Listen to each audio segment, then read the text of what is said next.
Welcome to the Super Breakdown Podcast, where cosmic tales unfold. Join Power Maximus, Lord Triage, and the Darth Legacy Jason M40 on a journey through heroic realms where legends are born and destinies entwine. Delve into the cosmic currents, unraveling the mysteries of superheroes, villains, and champions. Embrace the cosmic energy that binds us all, and let your journey begin. This is the Super Breakdown Podcast. Enter the cosmic saga. Yo, yo, yo. What is up? Welcome back to the Super Breakdown. I'm Power Maximus. We're here with everyone's favorite demigod, Lord Triage, and the Darth Legacy himself, Jason M40. What is up, y'all? How y'all doing? Oh, I'm doing good, doing good. How's everyone's week been? Same stuff, you know, work full time and sleep and eat. And that is my life. But it's okay, because I get to talk on the show. What about you, Triage? How's everything been? As simple as it's going to be. Very, very true. Very, very true. Brother Triage, happy Black History Month, by the way.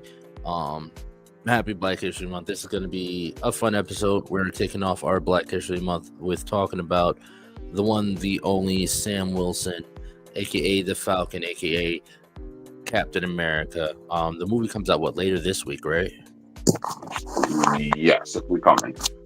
Okay, bet. So, yeah, man, happy Black History Month. Happy Black History Month, brother. Thank you.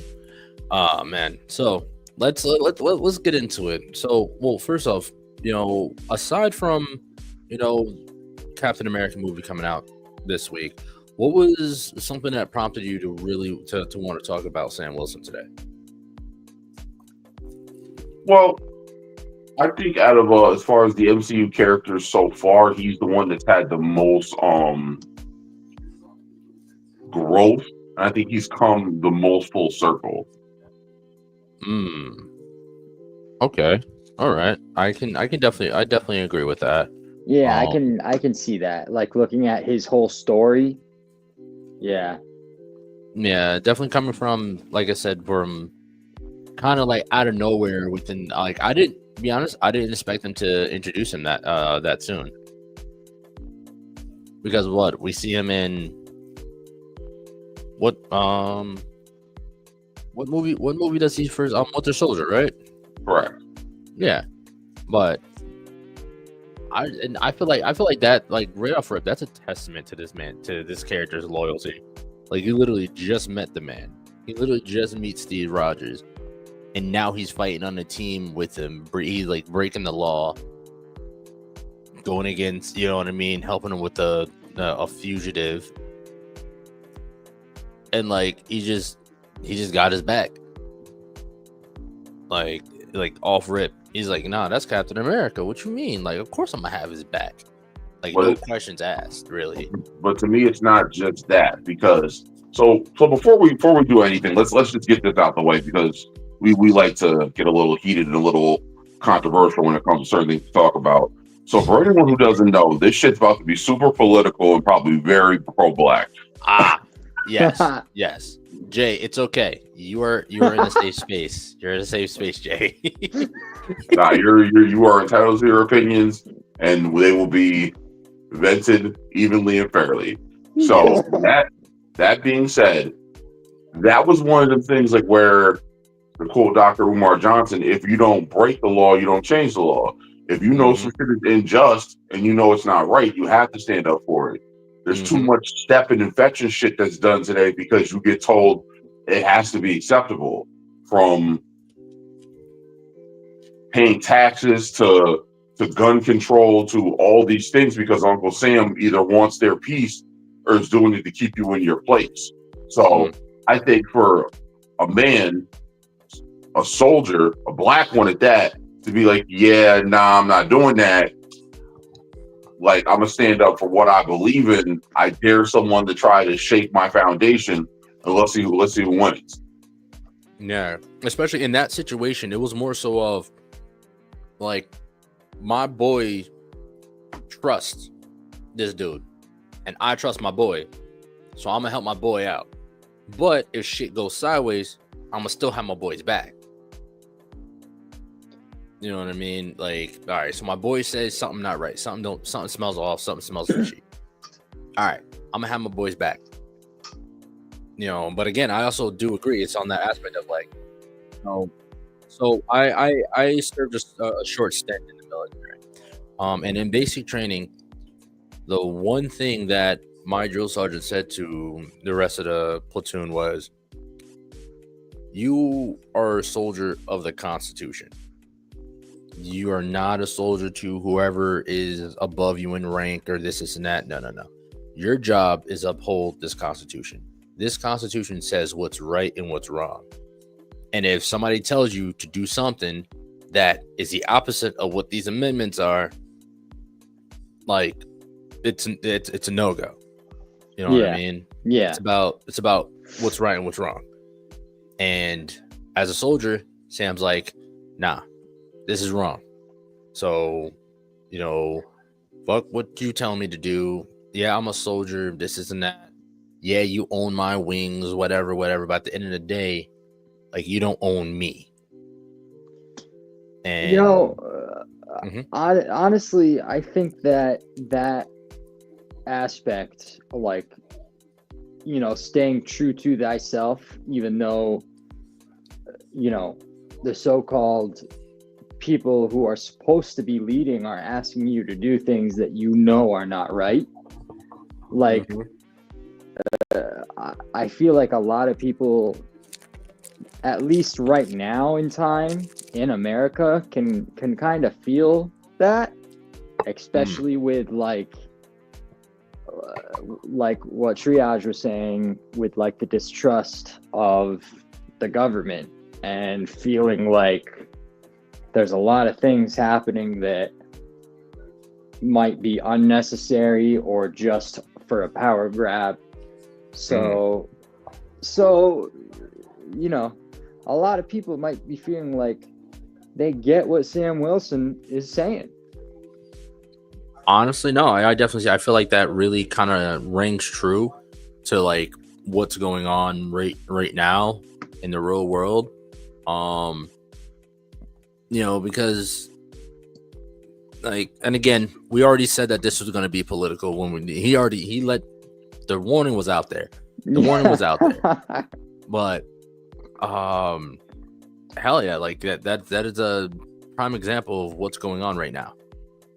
You know what I mean? The government is saying, hey, you need to do this, you need to do that, you need to do this, you need to do that, when ethically and morally it's not right. And at the same time, like, look what has happened every time someone has trusted the government. Hell, even in this situation, look what happened every time a black person trusted the government.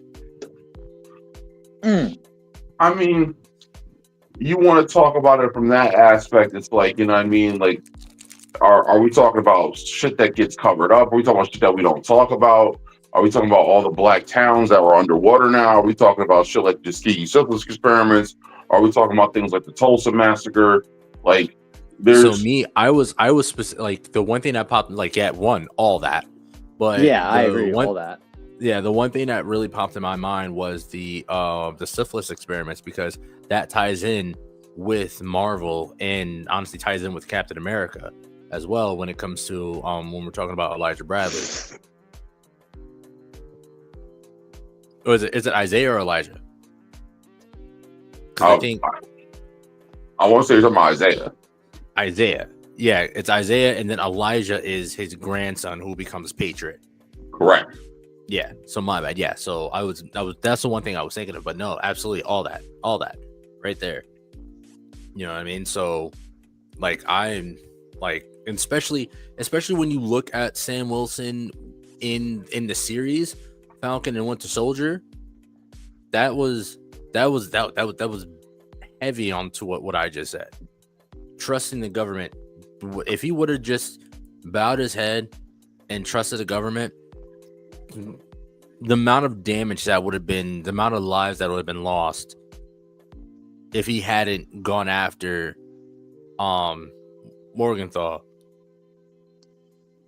If he would have just left it to Mr. U.S. agent, I forget his name.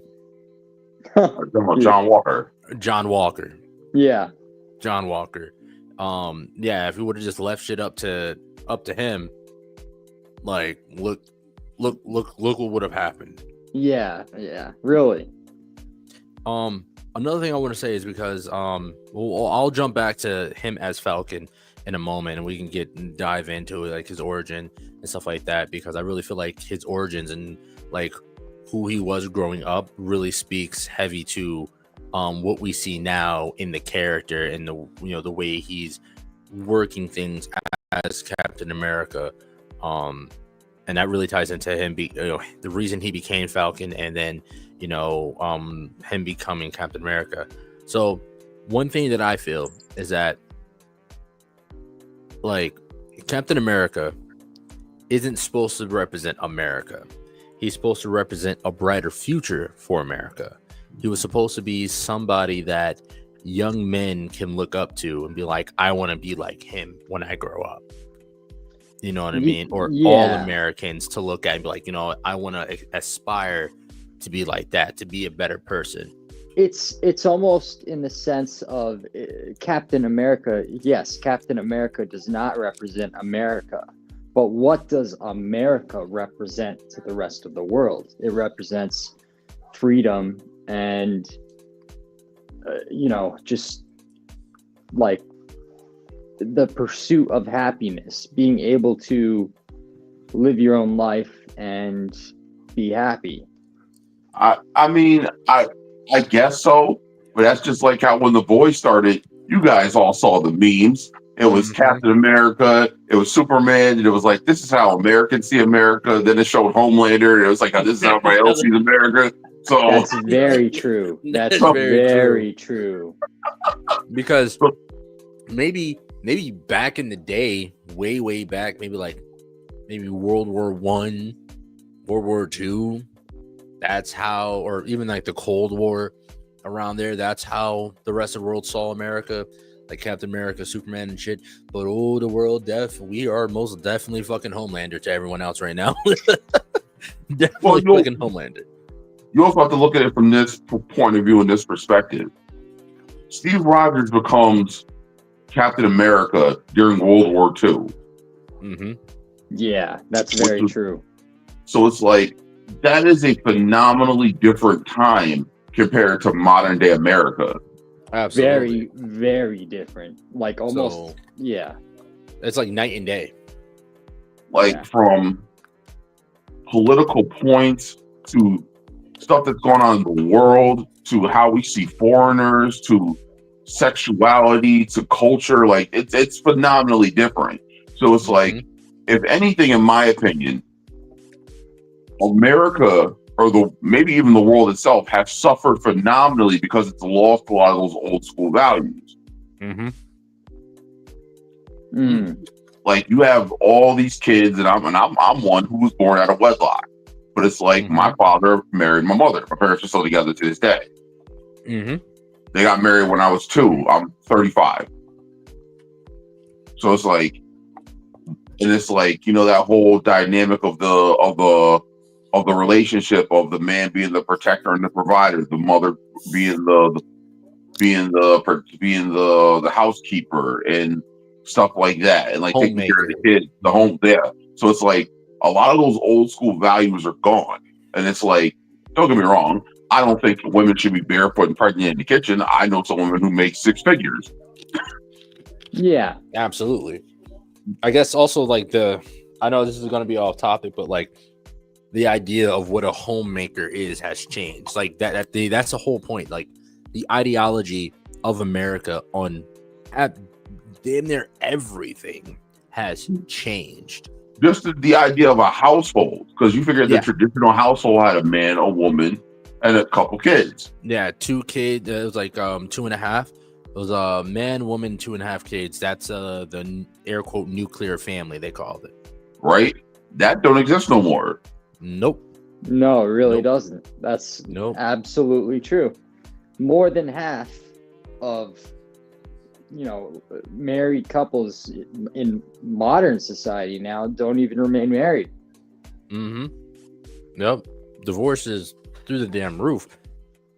But I feel like, and that's what I'm liking about this whole thing of Captain America is because, like you said, when Steve became Captain America, what that star on that shield stood for is completely different from what that star on the shield stands for now in the hands of Sam Wilson.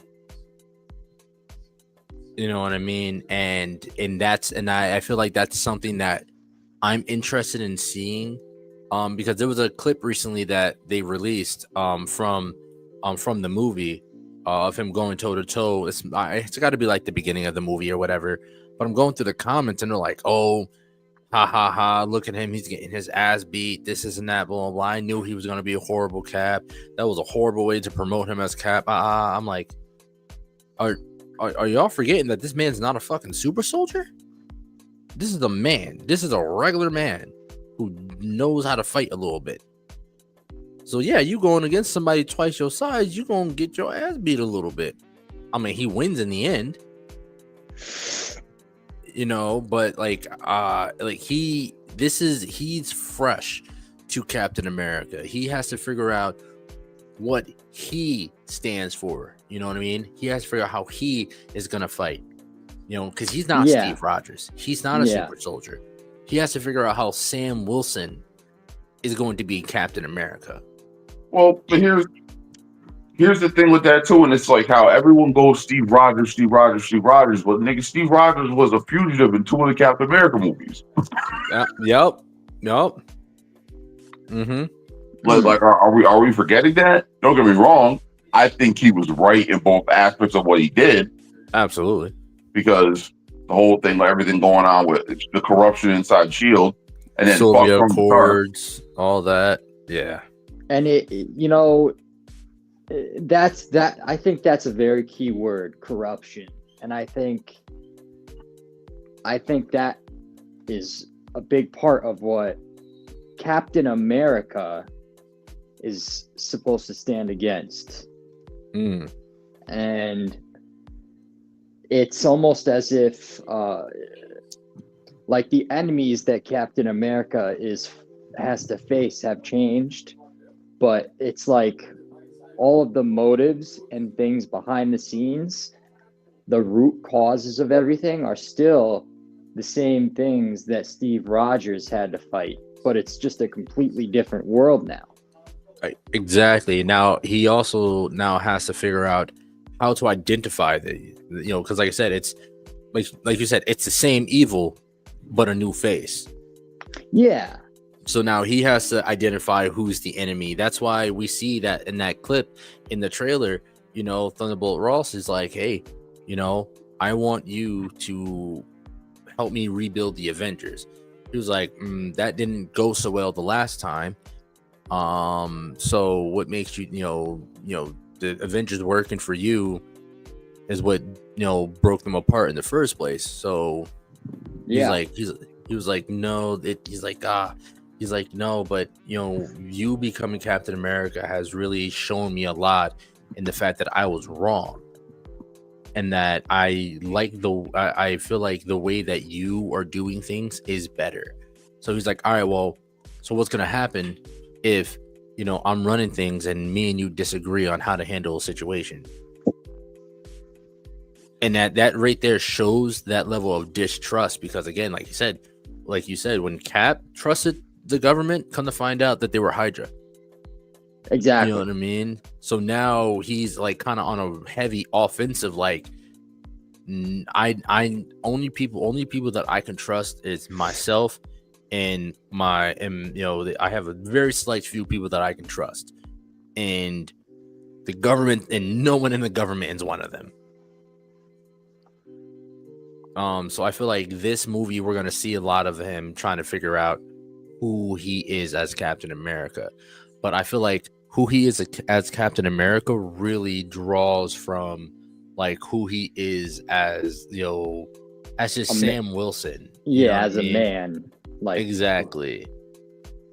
And like that goes all the way back to like you know, to his origins. Triage, you wanna drop his origins on us? So Sam was a kid who grew up in Harlem, and while he was in Harlem, he wound up losing both his parents. He believed his mother was lost. She was murdered in a mugging, and his father died trying to break up a street fight. And this basically put Sam on a bit of a darker path because, you know, he was always trying to find his way in the world without his parental guidance figures. But he wound up pushing through and doing a lot of volunteer work. And the volunteer work that he was doing has actually led to him meeting Captain America for the first time. Mm-hmm.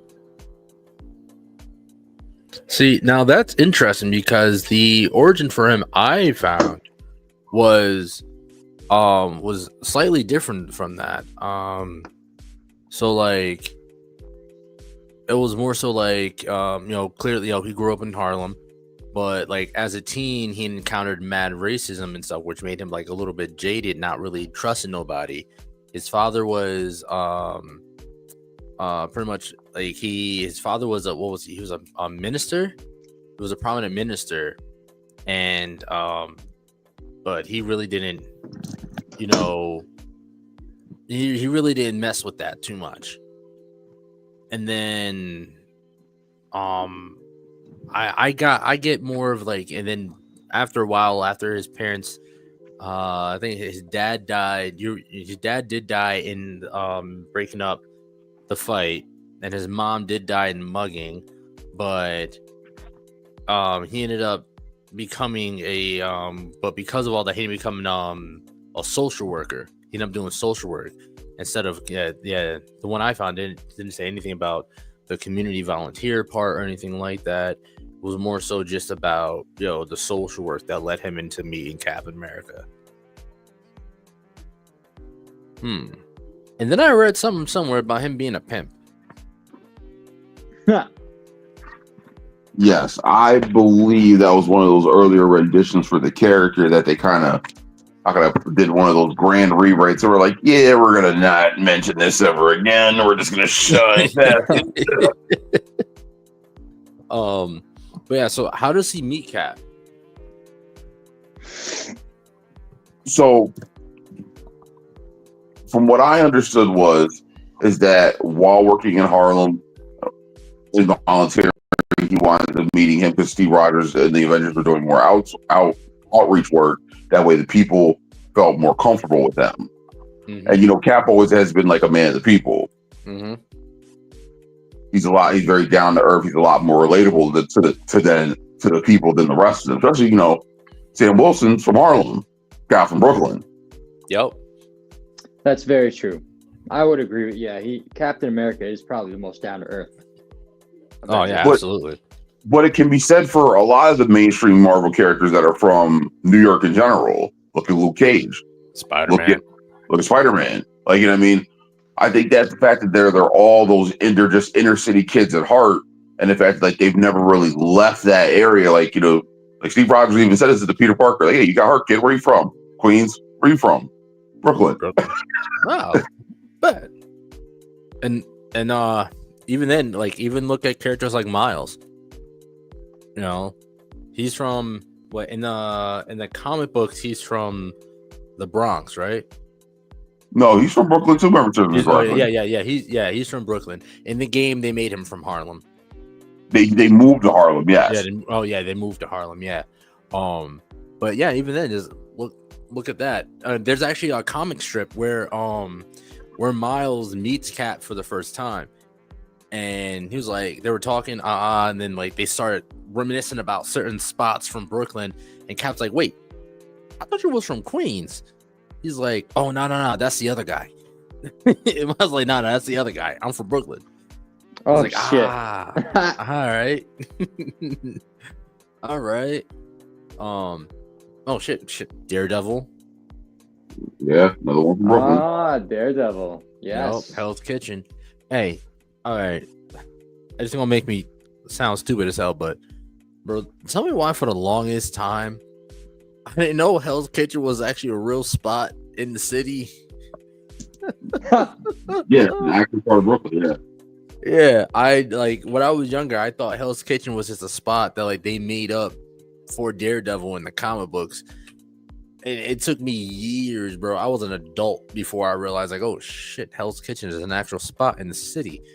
Wow, okay, it's an actual place, which is interesting because the New York Comic Con literally is held at the Xavier Center or the Javits Center, which is like, I would say like 10 blocks away from Hell's Kitchen, or no, it's in Hell's Kitchen.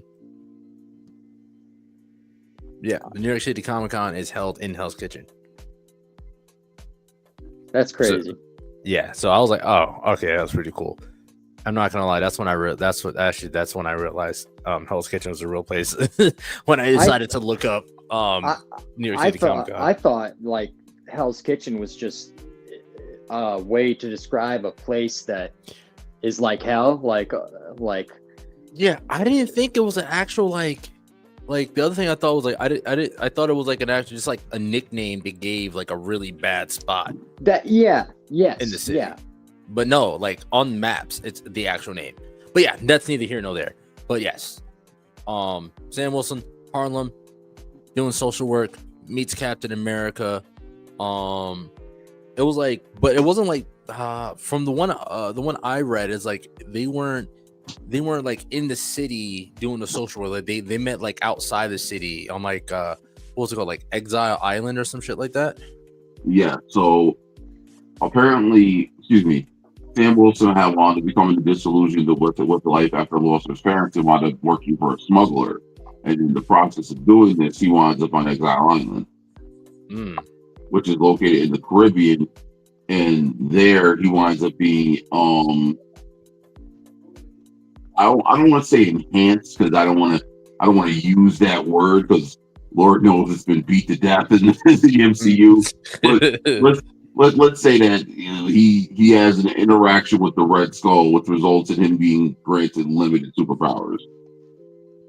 Oh, okay. Hold on, continue. Now this part is new to me. Go ahead. I'm gonna guess the limited superpowers are like faster, slightly stronger, better reflexes, stuff like that. Yes, it does, and it also allows him to have a telekinetic link with his bird, his Red Wing. Oh, that's sick. Yeah, because you know how like in the MCU it's the drone.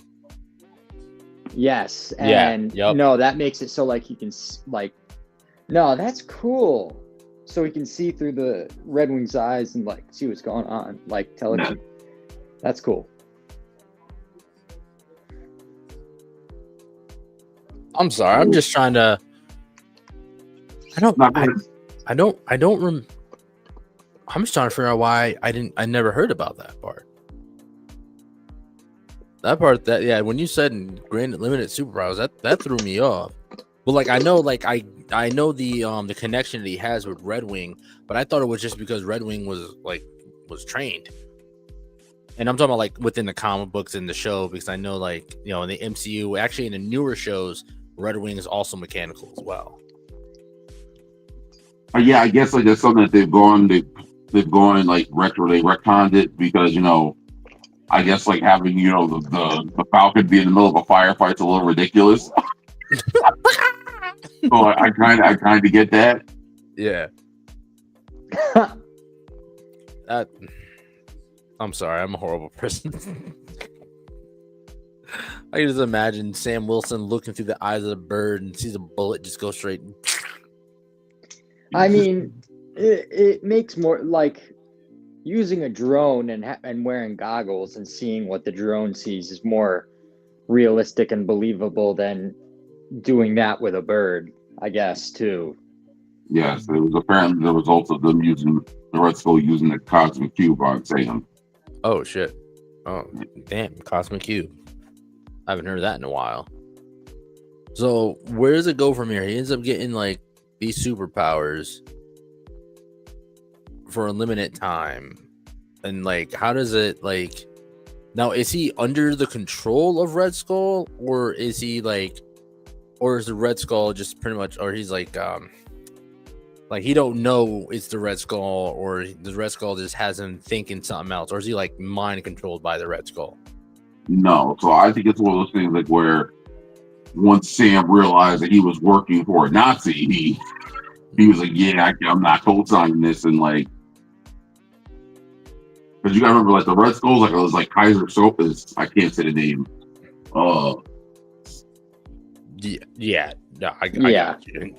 Kaiser Sozak, like, you know what I mean, he's the boogeyman. No one knows it's him until you know it's him. Mm-hmm. Yep. What is his real name? I think it's Johann Schmidt, right? Yes. That's his real name. Yeah, Johann Schmidt. Yes, doctor.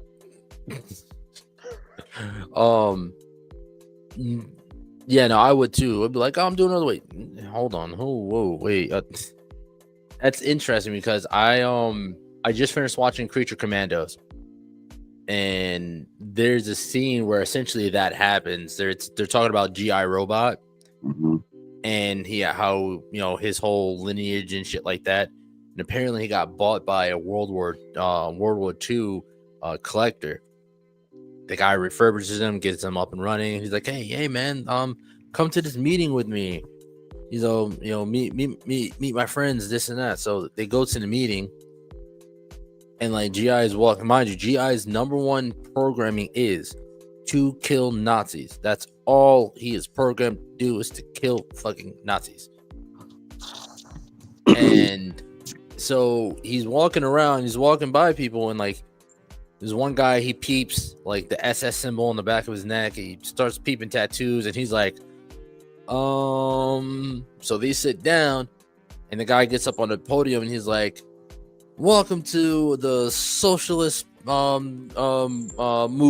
Pulls the cord, the fucking swastika comes in the background. G.I. Robot's like, oh shit. And then it's just like, oh, prepare to die, Nazis, and just absolutely murders everyone in the room. So once he realizes that he's chilling with a bunch of Nazis, it's like, oh, yeah, no, we're not doing this. Nah. So he's like, all right, fuck this. So does Red Skull take the powers away using the cube, or does he now have those powers and abilities like going forward? Well, so he winds up teaming up with Captain to stop the Red Skull, and then from then on, he enters into a partnership and becomes his new sidekick. And Sam goes as far as to rebrand himself the Falcon. This is where we see him running around in the white and red gear. Mm-hmm. And then I guess like after a meeting with the Black Panther, who was impressed by Sam's skill and his let's say tenacity, this is where he winds up with his flight tech and his gear and his wings. Oh, so that is so in Falcon and Winter Soldier, that is pretty like that is kind of accurate, him getting like gear from Wakanda. Yes. Oh, shit. Okay. I didn't know that. Yeah, that makes sense now. I always wondered about that. Yeah, I thought that was them just doing him a favor. Like, oh yeah, oh what? Sam Nissan? I bet, got you. Okay, got you, definitely. Well, I was always kind of curious about that too, because that was never really clarified. Because the only vibranium that we know of that was ever gifted outside of Wakanda was Captain America's shield, and it said that Captain America's shield was actually given to Roosevelt as a gift. Mm-hmm. Well, not his shield, but that piece of vibranium. Yeah. And then Howard Stark wound up getting his hands on it and eventually cracked it in the Cap shield. Now, as far as I know, that was the only vibranium that's ever really left Wakanda with with the king's approval. Because, as you know, they're not big on letting people take it. No. Yeah. Because Riri Villain built a whole suit out of vibranium, and she's like, "Yeah, now you gotta leave that here." Yeah. Hey, I just had a thought, guys. So clearly, as we all know, in this new movie, they're introducing adamantium, right? Yes. What if, because comic book lore states that Captain America's shield is not just vibranium, it's a vibranium adamantium mix. Right. What if we see the shield get destroyed and then he receives a new shield, which is a vibranium adamantium mix?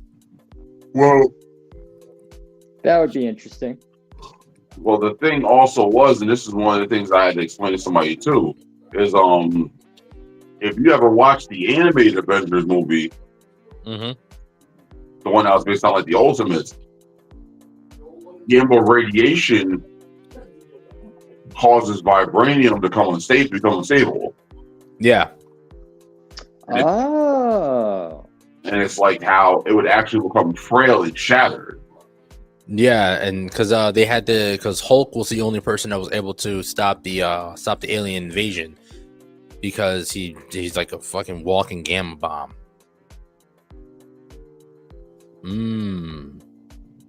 So they might tie that into the point where the shield gets damaged or needs to be replaced, or as of presently in the Marvel Cinematic Universe, the shield has yet to be destroyed, correct? No, it got Thanos was able to cut it in half. But I don't think that was the original shield. Oh, that's right, because that's why Cap had to use the other shields from Wakanda. No. So he had to use the other shields from Wakanda because he left it after Civil War. Yeah, he left it. But I don't think the one Tony Stark gave back to him in Endgame is the original shield. Okay. Yeah, because I was gonna say that like Thanos cut through that shit like butter. He more like chipped away at it like a hatchet on ice, but it still is vibranium. It shouldn't be. But that's all. But you're saying that in what context? Like, we know vibranium is a very rare alloy that's hard. It's damn near impenetrable. But it's damn near impenetrable by our standards. Well, I thought the whole reason why vibranium was impenetrable because it was able to absorb kinetic energy, and that's why Panther's suit was able to like store all that kinetic energy. That's just the vibranium's natural thing. It stores kinetic energy, and then Shuri just set his suit up that he's able to expel that kinetic energy. So that's why I thought vibranium was indestructible, because it just, hitting it with a hammer and shit like that, it just like bounces that kinetic energy back. But that's what I'm saying. I don't think that the shield that he was using was pure vibranium.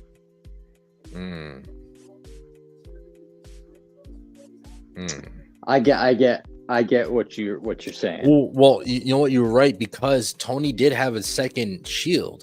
We see it when he in 2, I think, where he discovers the new alloy or whatever for when he makes his new core.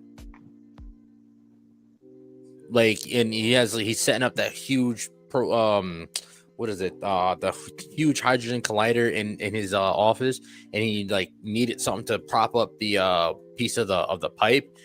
He used a prototype cap shield to slide underneath it to raise it up. So that is a big possibility that he could have gave him a different shield. Because that would make sense, because when Tony took the shield back, he would have handed it over to the government immediately, so they would have had that shit unlocked. Maybe it could try. Because remember that, I don't know, because at the end of Endgame, he gives him the shield. So did Steve know the whole time that the shield he was using wasn't the right shield? Or did he get the real shield when he went back in time? No, because he had Mjolnir, he had the gauntlet on, but he also had his shield on, didn't he? When he went back in time? Can't remember. Because it is a strong possibility that the shield that Steve gave to Sam at the end could have been from another time. Listen, man, don't do coulda, shoulda, woulda with time travel. Make it ever.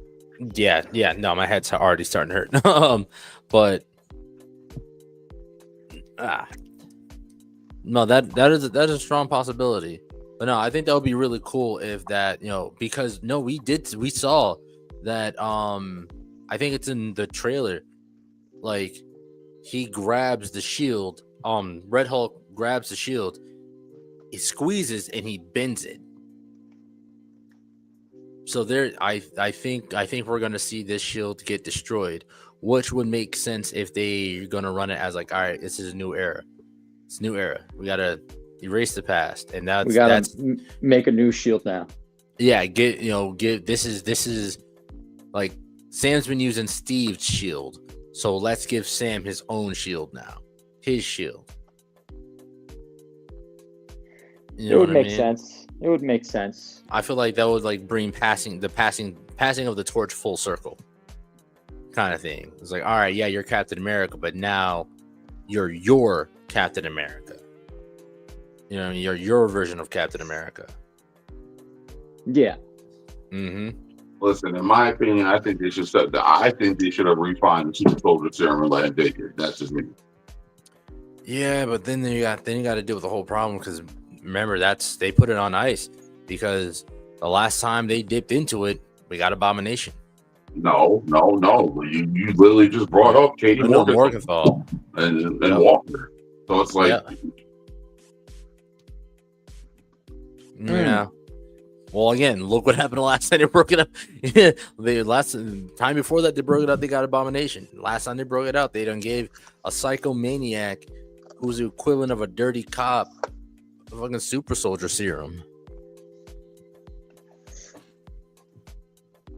Yeah, that was an awful idea. Yeah, awful idea. Well, he thought as long as he got results, he'd be golden.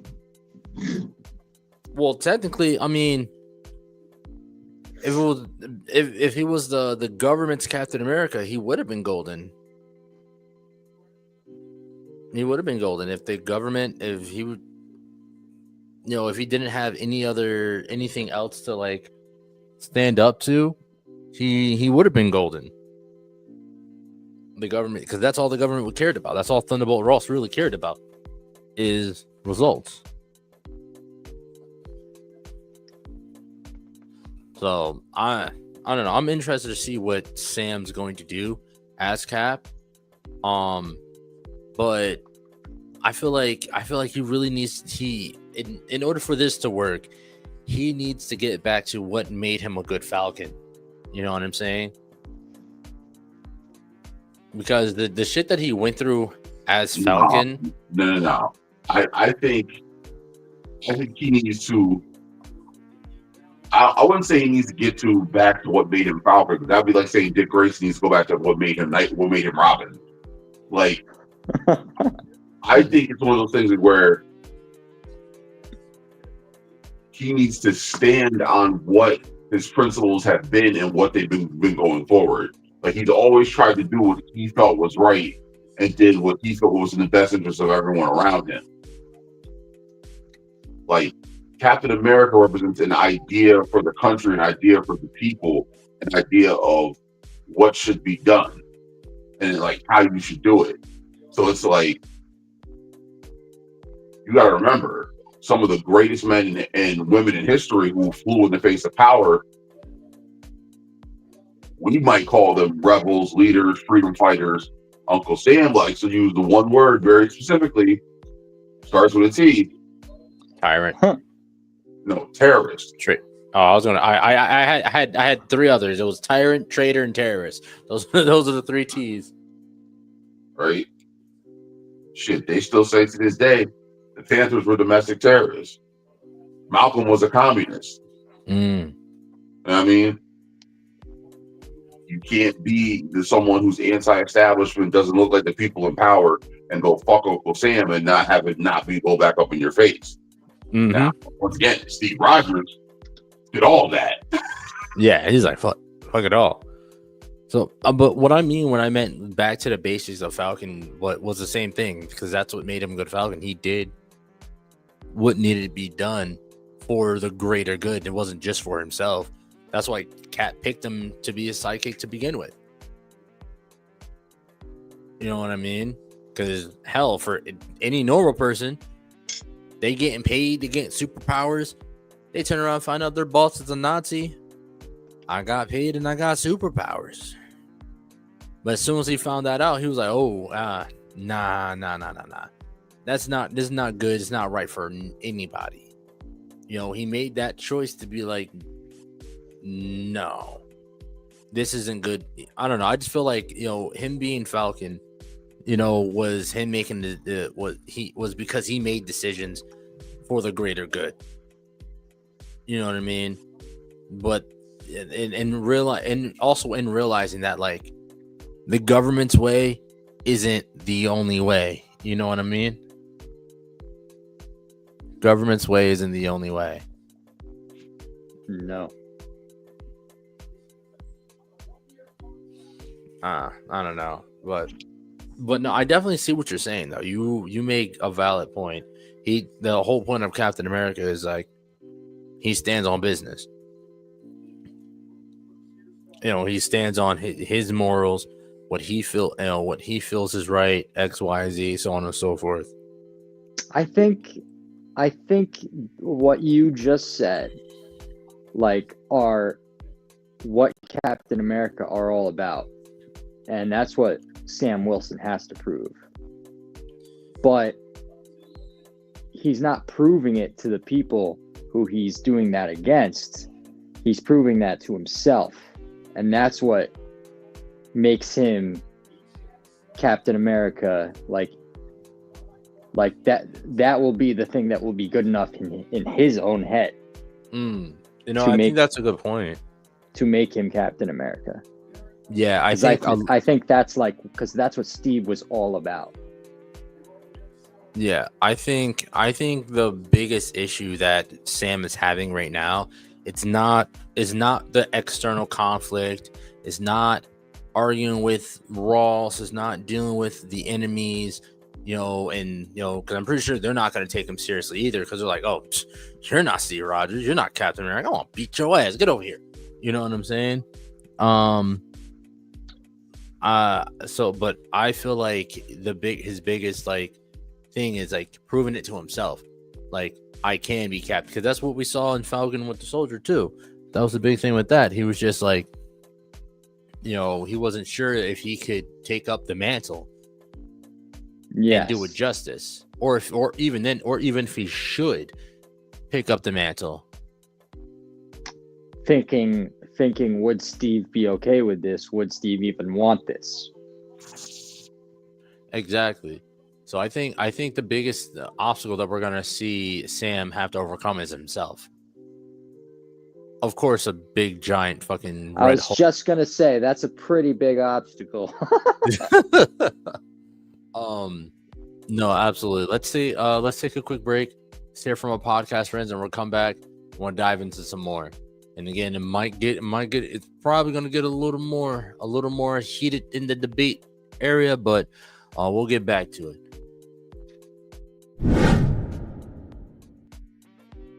Gonna everybody? Lloyd Jones with Midnight Comics here, and we'd like to introduce you guys to our show, The Indie Breakdown, a show where we break down your favorite indie comic book characters' power, stats, and abilities, and get them ready for an eventual indie versus matchup. All Indie Breakdown episodes go live first on Spotify and on Patreon, with them eventually showing up on YouTube. So if you guys want to check out The Indie Breakdown and learn more from your favorite indie comic book creators, now's the time to do so. We hope you guys decide to tune in, and remember, until next time, midnight is coming.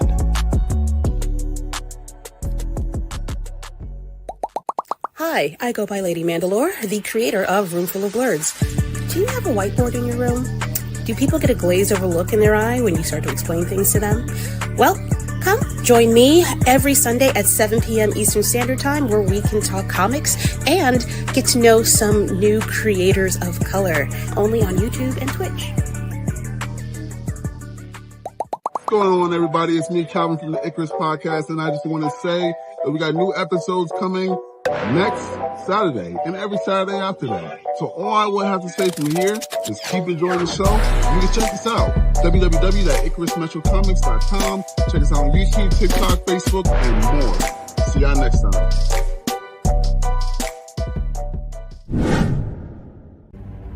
Join the Pulse. We're excited to announce the launch of Heartline Comics' newest line, the Barcode Collection. Our fresh drop just hit the internet and is turning heads. Imagine this: you're rocking our merch, and friends can scan the barcodes to instantly connect with the Heartline Comics website. It's a game changer. Stay ahead of the curve and never miss a beat.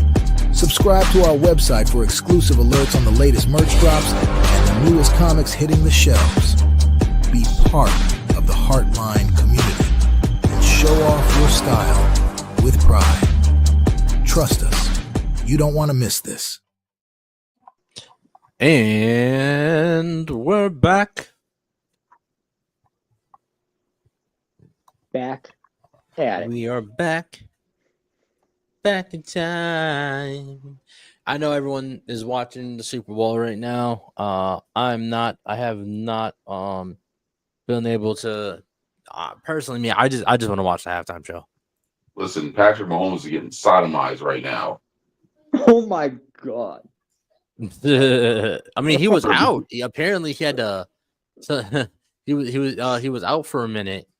Somebody made a post that said, Patrick Mahomes out for the Super Bowl for what was it? It was a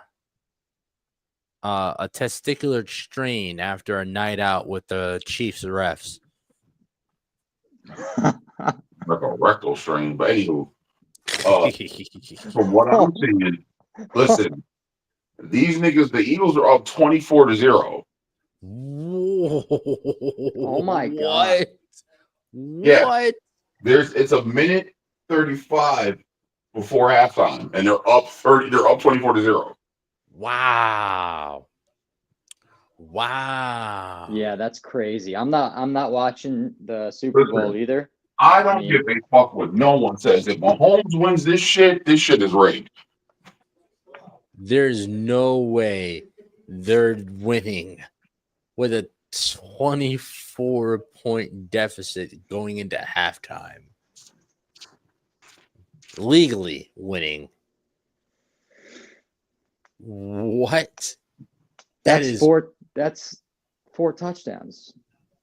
I mean, that's crazy. They had 7. They got another 10 points in wow. First round they had 7. Right? First quarter they had 7. Second quarter they've gotten another 10. They've gotten another 10 points. That's wild. All right. Yeah, so we got a minute and 27 seconds to go until the halftime. All right. I just really care about the halftime show. That's really all I care about. Who's even doing it? I don't even know. Kendrick Lamar. Oh shit. That's awesome. Yeah. I just want to watch the halftime show because I want to see Drake get called a pedophile in front of millions of people. Worldwide. Oh God. You saw what happened at the Grammys. My God. had the entire room singing A minor in unison. These are supposed to be Drake's peers. These are supposed to be his friends. You got Beyonce dancing to it, Taylor Swift breaking it down. Come on now. What? I wish I could. Oh, damn. I got to try and find it. I've been trying to find it this whole damn time while we've been talking. It's just everything that I've been seeing hasn't been like the actual game. It hasn't been the actual game. It's just been like of the crowd and shit. Oh man. Yeah. I don't know. But anyways, man, this is America. This is America. Everyone's sitting on pins and needles waiting to watch a man get called a pedophile on live television. Listen, he might not perform not like us. He might not perform. Oh no, he's definitely performing not like us. This man won 5 Grammys for that song. There's no way he is not performing his 5-time Grammy award-winning song. This one song, a diss track, has put this man in the running for the most Grammys won in a night. He is 3rd place behind Michael Jackson with 6. No, 8. Sorry, Mike has 8. Beyonce has 6. Kendrick got 5. There's no way he's not performing that song. Damn. Well, we'll find out. Man,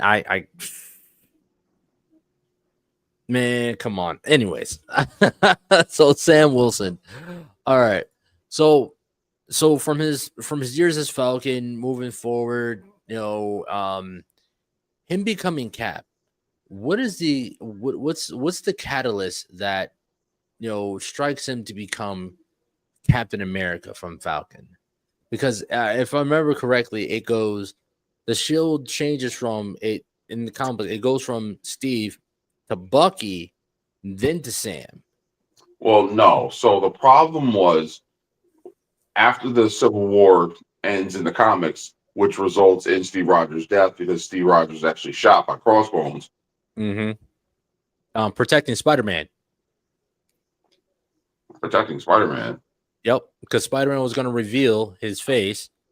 Crossbones was supposed to. No.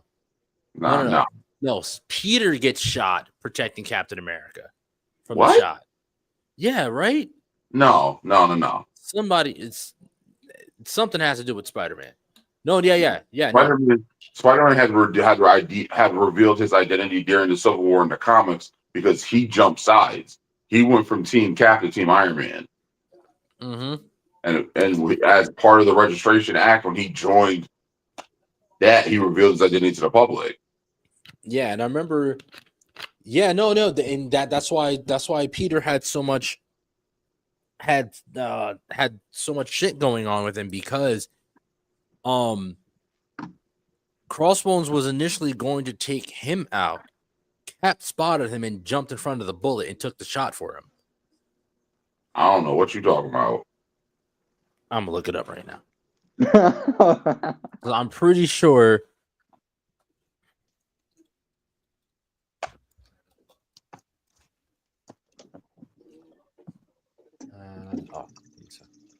I'm pretty sure that's what happens.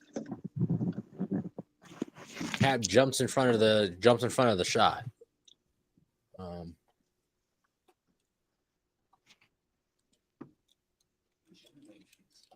Now I need to know.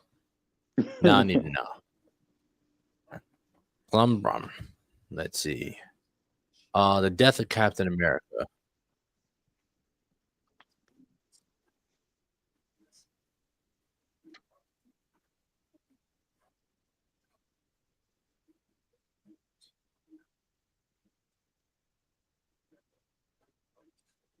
Hold on. I'm just double checking now.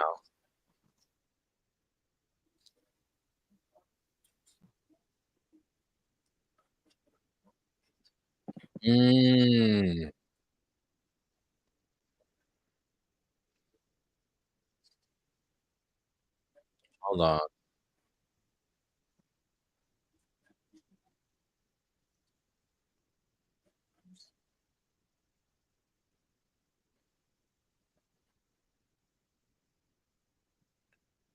Oh. All right, so I was right but wrong. I was right but wrong. So I was right. The shot wasn't meant for him. The shot was meant for one of the police officers.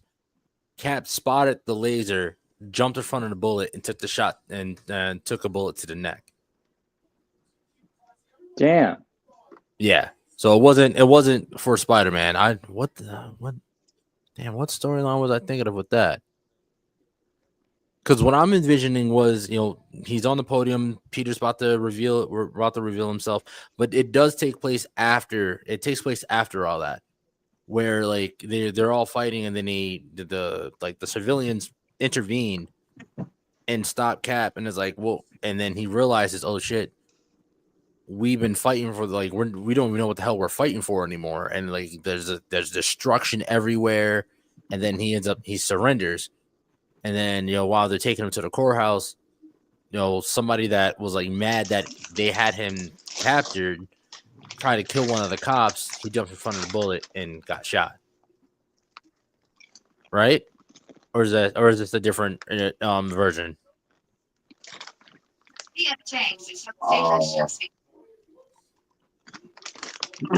As far as I knew, it was that while that you were right, that they got disillusioned with the fight. They said, "Fuck it," washed their hands with it, and they were walking in. They were walking him in to the courthouse, and in the process of walking him in, Crossbow shoots him, and then sometime after, Rogers is buried, in my air quotations, and they have to figure out now what they're going to do because the world still needs that symbol of Captain America. So the first person who gets approached says no. The next person who gets approached says no. And then they wind up bringing it to Hawkeye because Hawkeye's one of the few people that can actually use the shield and use it properly. Because it's not just throwing the shield and having it come back. There's a lot of other mechanics that come into it. Because Iron Man himself even watches him do it and goes, "How the hell did you do that?" He's like, "I'm a marksman. It's what I do." Yeah, and we see some of that in the Hawkeye show where with the fucking coin and shit.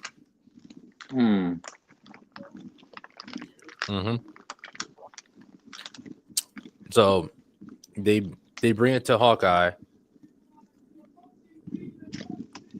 and then does Hawkeye take it or does he say nah? He winds up saying no also, and then shortly after that, Bucky Barnes sneaks onto the helicarrier and steals the actual shield. It's explained that they buried a replica with Steve Rogers, and that there was another one that was inside, I want to say the Smithsonian, but the real one was on the shield helicarrier. Bucky stole it. Bucky snuck in and stole it. Wow. And he becomes the new Captain America. And he said that he had two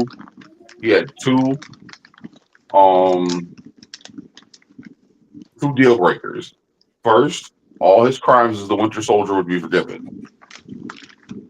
Two, he would answer to no one but himself.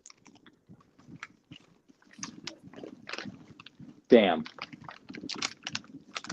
Now, see, I expected them to do that in Endgame when we were realizing that Steve Rogers was walking away from everything. That's what I was waiting for. But when they were like, "Yo," and give Buck the shield, I'm like, "Oh, all right. Well, this is a surprise, but it's welcome. I'll take it." Now, when they didn't give Buck, when they gave Sam the shield, I was like, "All right, this is a surprise, but I'll take it." Yeah, but absolutely.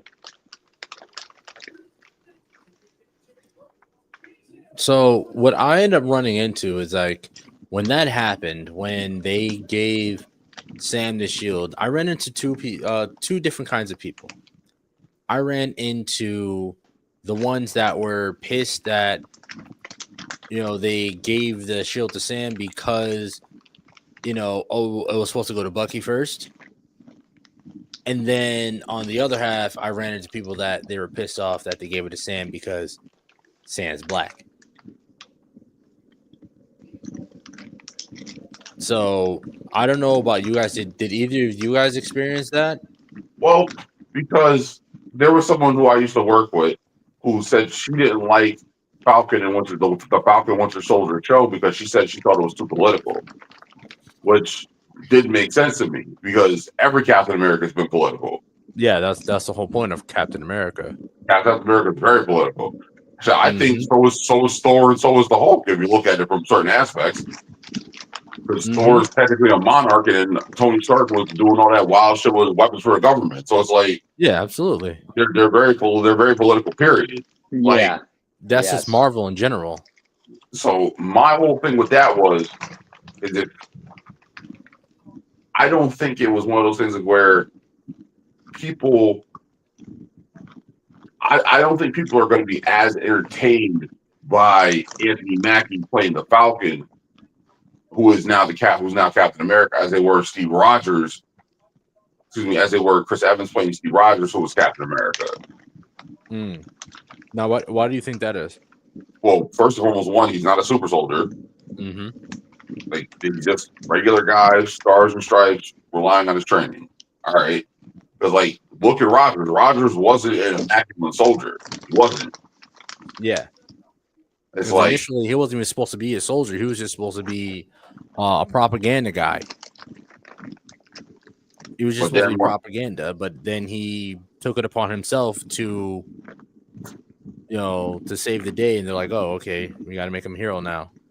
Well, even then, like, once they actually let him cut loose and do all that extra shit, and even then, like, it's not like he was proud of it or super happy. Like, even Erskine asked him, he's like, do you want to kill soldiers? He's like, do you want to kill Nazis? He goes, I don't want to kill anybody. I don't like bullies. I don't care where they're from. So it's like, once again, he's like, yeah, I feel this shit is wrong. I want to do my part. Just let me do it.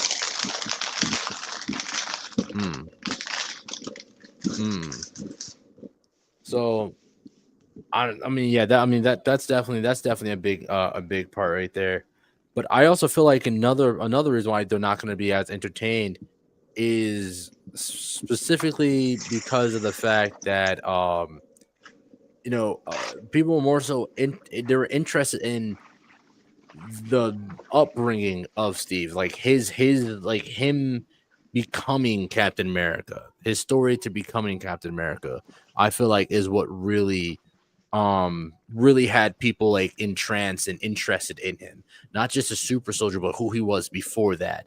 The massive transformation from being, Diary of a Wimpy Kid to now being, you know what I mean? But like, even though he was a wimpy kid, air quote wimpy, he was still like willing and ready to like put himself out there. You know what I mean? But like Sam, like it's different now. They're looking at Sam like, you don't have that. We haven't seen that big background from him. I mean, I wouldn't necessarily say that. I would say it's one of those things like where Rogers is more relatable because Rogers is the everyman. Like Rogers is more. Steve Rogers is like Clark Kent. You know what I mean? Yeah. He's the guy who lived next door to the pretty girl, wanted to be on the football team but couldn't. Like, you know what I mean? His family wasn't overly wealthy. Like he had to work for everything he got. Like as far as like go get it type shit. Like just like Peter Parker. Peter Parker was another one. I think because Sam Wilson has not been shown journey-wise to be that relatable. Like look at Sam when Sam first appears. Sam is a soldier who counsels other soldiers and vets with PTSD. Yeah. Yeah, that's true. And he explains that he had to deal with his own issues because he saw his wingman get blown out the sky in front of him. Yeah. And like, and people got to understand that's different because you got to remember Sam wasn't, they weren't flying in jets. It wasn't like you saw a jet go boom. They were flying in with their wings. We're talking about movie, right? Yes. Yeah, that's different.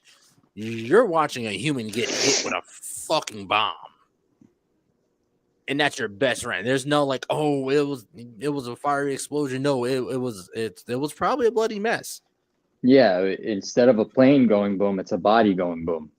Yeah, and one of the things that literally I just thought of as you guys were talking was like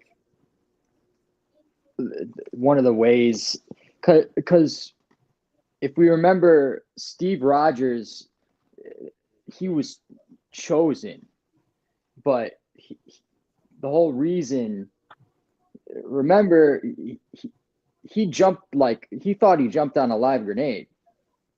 And we don't, the people who, you know, Sam Wilson has to basically prove that level of commitment. Selflessness. Selflessness. Yeah. But he has no way of doing that. Besides just doing the job. Yeah.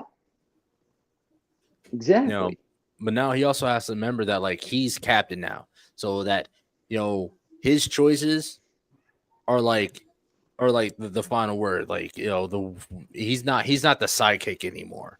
You know what I mean? He's not just following orders anymore. He's the one giving the orders. So he needs to make sure that the orders that he's given is in the best interest for everyone, because he gives the wrong order, that's lives lost. Yeah. That's on his hands.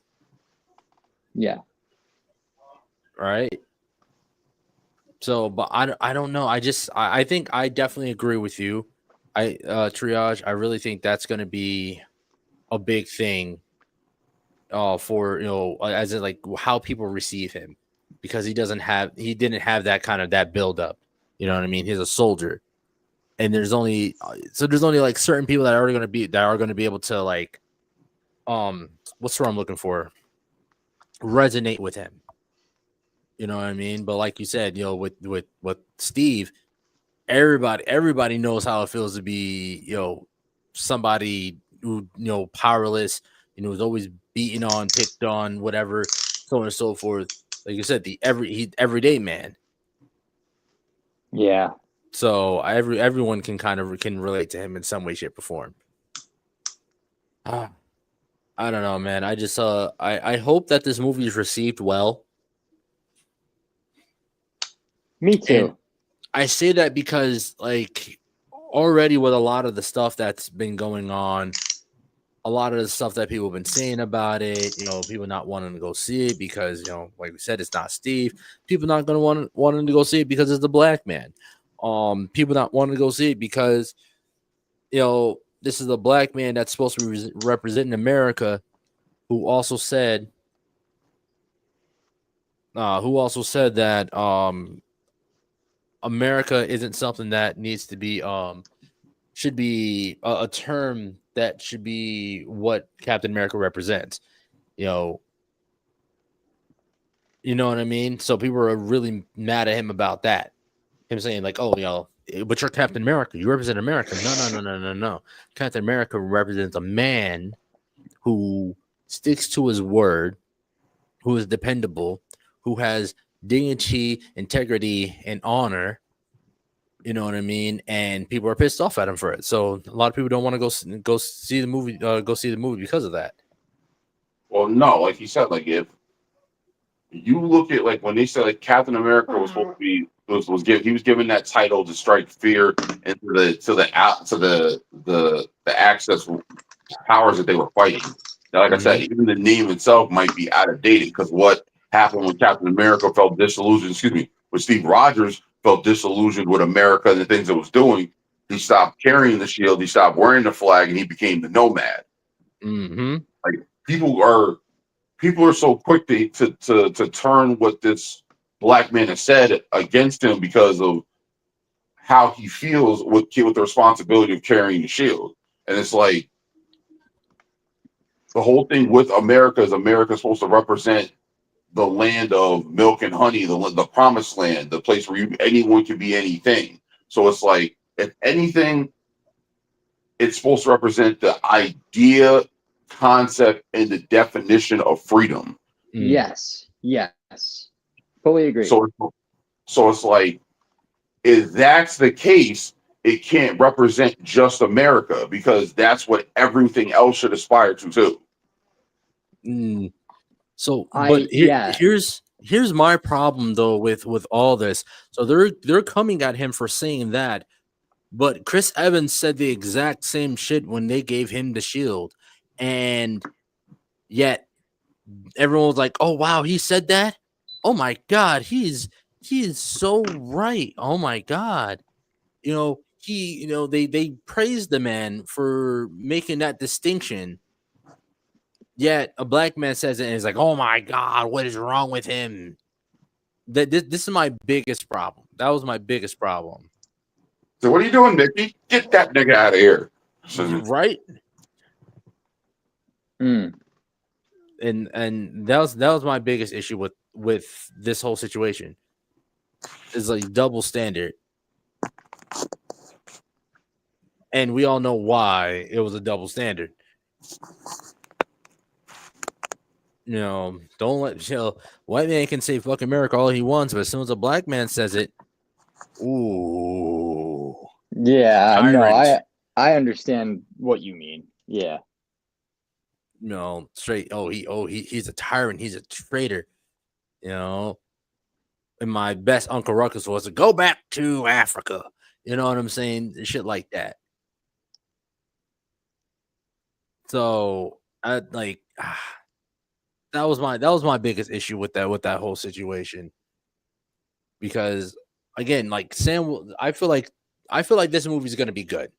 I feel like what we're going to see is a man who's going to be trying to fill the shoes of someone else, then realize, why am I trying to fill this man's shoes? I'm Captain America now, and he picked me because of who I am. Steve was never trying to be somebody else. He was just himself. And if Steve trusted me with this shield, then he believes that I am what represents what Captain America represents. You know what I mean? That's what I see is going to happen in this film. You know what I mean?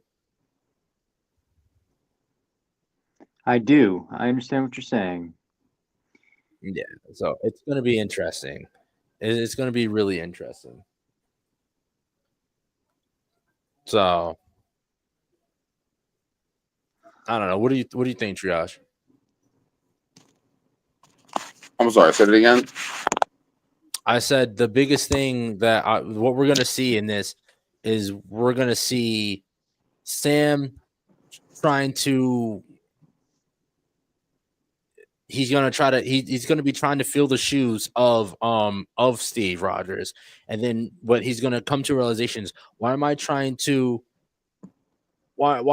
fill this man's shoes where he trusted me with the shield? And the thing, Steve was never trying to be anybody else. He was just himself. So if Steve gave me the shield, that means he believes in me and believes that I am what Captain America is. Yeah, I am already what I need. I'm already Captain America. Like, I don't need to try to be Steve. I don't need to try to uphold Steve's, Steve's image. He handed it to me. I'm Captain America now. So I feel like we're going to see that struggle, him back and forth in that, and then him coming into it like, nah, I am Captain America.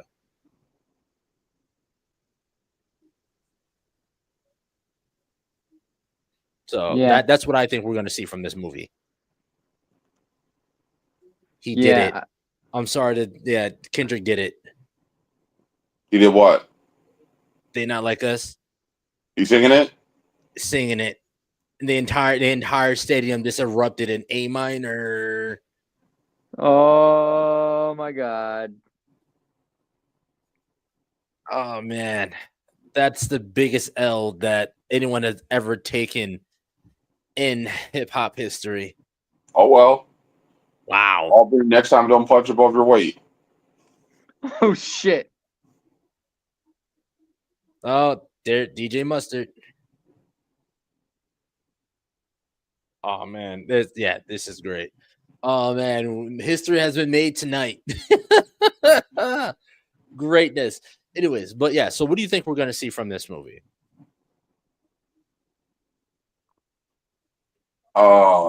I think this is also the thing. I'm hoping with them talking about the whole thing, the adamantium. I'm hoping this also propels forward somewhat with what's going to go on with the X-Men. Mm-hmm. Me as well. I'm hoping it's going to give us another glance at what the potential new team of Avengers might be. Mm-hmm. I know that also the next biggest movies like group coming out would be the Thunderbolts. Yes. But here's the thing with that. It's Thunderbolts asterisk. Is Thunderbolts what? There's an asterisk at the end of the title. The what? Little star. There's the little star symbol. What do you mean? Okay. Yeah. So like it's not. I'm pretty sure that what we were going to see, these guys, it's Marvel being Marvel's cheeky ass selves. Like, oh yeah, Thunderbolts. What are you talking about? All right. I'll pull it up. I'll pull it up. I will. Oh man! Because we're all thinking that the title of this is Thunderbolts. It's not. It's Thunderbolts asterisk. Literally, even when you type it out, you have to put the asterisk next to it. Hold on. Hold on. So, what would that imply? To me, that implies that this is not the Thunderbolts. This is not our team of Thunderbolts, that the Thunderbolt team that we're gonna get. Because look, the name. Okay. Thunderbolts So you're saying with an asterisk. You're saying it's going to What be is the the point of Thunderbolts. the asterisk? I'm waiting for you to get to that. Oh, okay. Give me a second. Let me pull it up.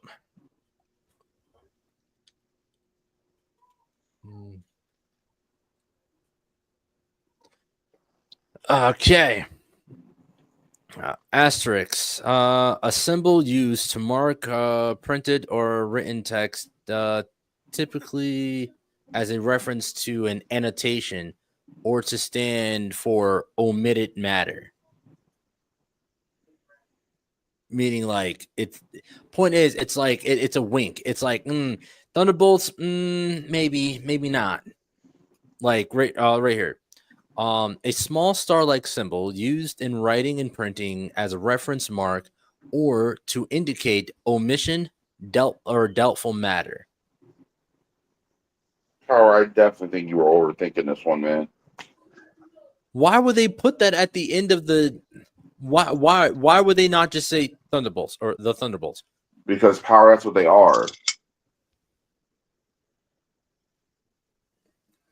An asterisk but I'm just saying, but by the definition of the word, that's what they are. Doubtful, omission. All right. I mean, that's not. This is hold on. This is a different team of Thunderbolts.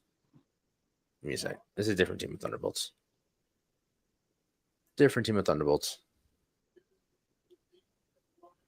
Are there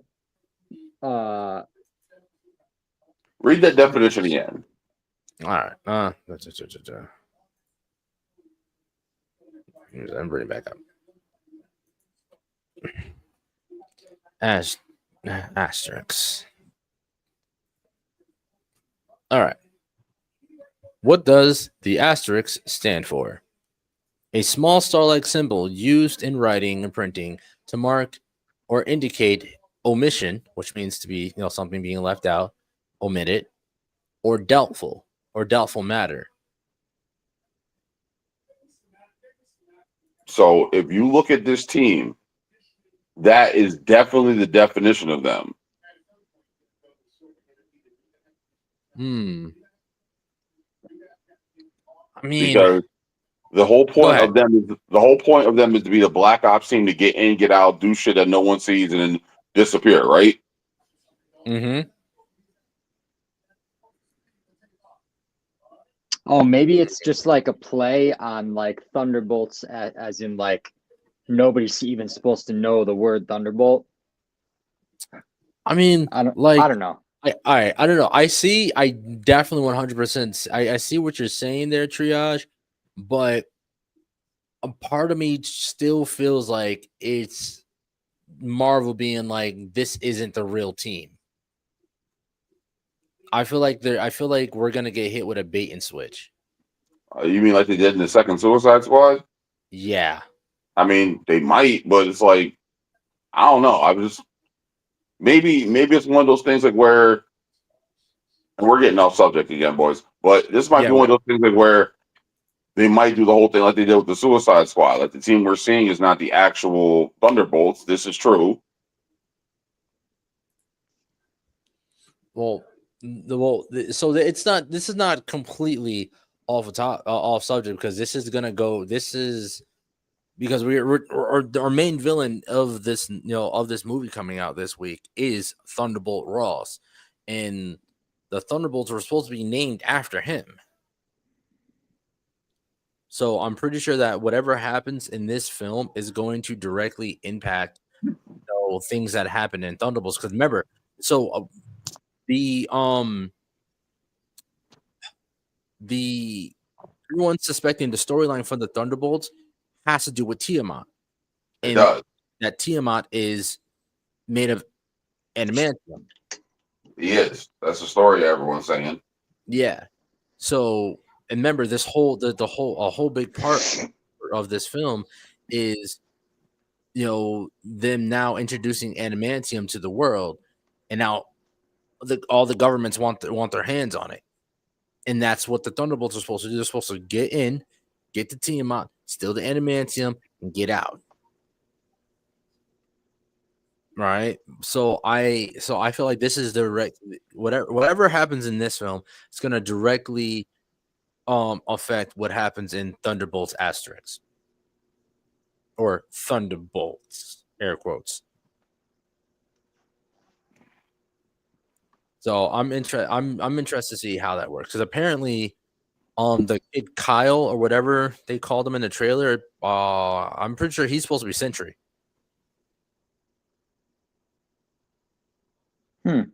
Yeah, I'm pretty sure he's supposed to be Sentry, which I'm like, how the hell does Sentry fit into the damn story? You know what I mean? That's like I'm pretty sure I'm gonna feel like how I felt in Guardians 3 when Adam Warlock popped up. You know what I'm saying? Like we all knew Adam Warlock was gonna pop up, but I felt like he popped up late. He should have popped up during the whole Infinity saga, the either Infinity Wars or Endgame. He should have popped up in there because that's what he does in the comic books. So I don't know. This next phase, it's going to be interesting. It's going to be interesting. And Captain America, Brave New World is what's really kicking it off. It's kicking off this whole new phase. So this is really going to set the tone for possibly the next two phases. So I'm interested to see what they do with this. What do you think? Well, what do you think? Because I mean, clearly, next show we'll touch on it in like at the end of the next show. Because I'm pretty sure we're all gonna see Cap, or at least once we all watch the new Captain America movie, I think we should give it about like 2 weeks, and then go and then do a review of the movie. 2-3 weeks, do a review of the movie, and then pretty much see where we think that it's going to take the rest of the MCU from there. Because not only are they introducing Red Hulk, we also have to remember they're introducing the Serpent Society too. Man, they've been trying to introduce them fuckers, and we've been seeing 3-4 of them already. Yeah. Yep. Cottonmouth, Bushmaster, and Diamondback, right? Yep. Yeah. So apparently, Seth Rollins was supposed to be in this movie, but he's no longer in this movie because they did when they did the rewrites, Juan Carlos Esposito became available, and they're like, we want him. And so they pretty much said, cut Seth, because Seth is supposed to be, he's supposed to be playing a member of the Serpent Society too. But they hit the rewrites and put Juan Carlo in. My bad, Giancarlo. Yeah. Because remember, there was all those set photos that came out that had Seth Rollins suited up and everything. And then there's while they were doing press for this movie last week, the director, it was the director or the producer, one of the two, they were sitting down with them and they asked, like, hey, you know, for a while there, we've seen set photos and it looked like, you know, you guys had Seth Rollins on, but we haven't seen anything of him, or what, you know, and now we're hearing that he's no longer part of the film. What's going on with that? And the producer was like, hey, listen, you know, we love Seth Rollins, we love what we were gonna do, but then, you know, we found a better opportunity that allowed us to tell a better story, and so we took it. And I'm like, damn, that's fucked up. I hope homie still got paid. Hope they still paid him for that shit. I'll be pissed. I did all this work and shit like that and shot all this, took all this time out. Oh, man, they would have had to. Yeah, only to get cut from the film. Yeah, but like first time? Yeah, they would have. Yeah, no, I'd be pissed. I'd be real pissed. I'm like, you better put me in a goddamn post-credit scene or some shit. Put me in a damn post-credit scene. Shit, let me walk around as an extra. God damn it, I don't be in this movie one way or another. Damn it, you hired me for it. I'm being in this damn movie. But I don't know. So before we head on out here, how do you guys feel this film is going to impact the rest of the MCU? I know I just said my thoughts. How do you guys think it's going to impact the rest of the MCU? Well, I mean, for me, actually, quick question, because my answer is going to depend on this. The Eternals is no longer canon, correct? No, it is. Oh, because remember, Thunderbolts takes place about Tiamat, the Celestial that's like half popping out the Earth. So is Captain America, Brave New World. Brave New World, yeah, it's about that too. Yep. Okay, because I wasn't sure, because I thought that it wasn't anymore, and that's what confused me. So I hope that basically, I hope that this next part with the Captain America Brave New World and this whole next phase coming out, I hope that it will tie into Tiamat and the Thunderbolts, and we get to see more of like the backstory of what's happening. Because there's definitely something bigger going on. Yes. Yeah, I feel like there's definitely something bigger going on, and I definitely see what you're saying. If Tiamat ends up being killed, well, Tiamat's dead already. That's what they did in Celestials. They stopped him. I don't even think he was alive yet. I think they stopped him from being born, which is wild when you really think about it. It's really wild. And I just read something that a race called the Exterminators killed Tiamat. Tiamat decides to not destroy the Earth, and he has to go to the Fulcrum, which is like the group that he answers to. It was really very interesting. Oh yeah. So because the Celestials aren't the highest like order of beings in the MCU. I think they're like third down. Yes, which is crazy. The Celestials. So it goes Eternals. Well, Eternals and Deviants, and then when you go up from there, then it's Celestials, and then there's like two other. There's one above the Celestials, and then there's the one above all. But I don't know. I don't know. I'm interested. Yeah, I think that's a good point. There's something bigger going on here, and it involving Tiamat. I feel like it should also then end up involving the Eternals as well. Just because, Yes. I mean, in the long run, not right now, because I feel like they need to start at the ground and work their way Yes. up to that, because that's Yes, where they I fucked agree. up. That's where they fucked up last time. They But started that's my They point. started doing too much. We got to figure, like, they have to do better, like, with letting people know what's actually happening. Yeah, I get that. Yeah, the last phase was pretty messy. What do you think, Triage? Messy's not the word. Well, so my thing with this is that they have to do things subtly.